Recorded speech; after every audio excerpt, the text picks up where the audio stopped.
Bible का परमेश्वर पवित्र है। परमेश्वर पिता पवित्र है, उसका पुत्र प्रभु यीशु पवित्र है और उसका आत्मा पवित्र है। यहोवा पवित्र पवित्र पवित्र है। उत्पत्ति 5 अध्याय की पहली आयत में आदम की वंशावली यह है।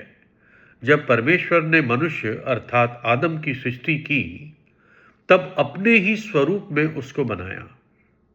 परमेश्वर ने आदम को अपने ही स्वरूप में बनाया।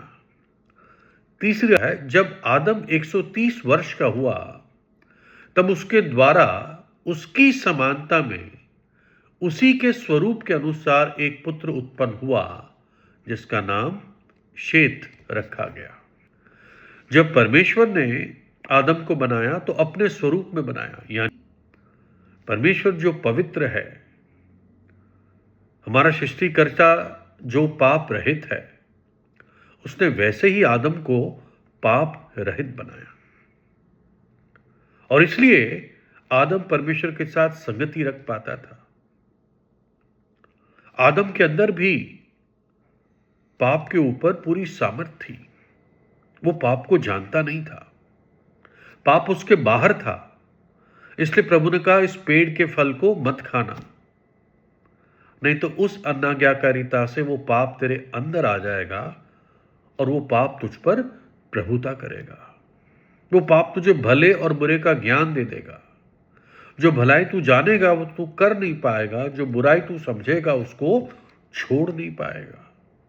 हर शराबी शराब छोड़ना चाहता है लेकिन छोड़ नहीं पाता।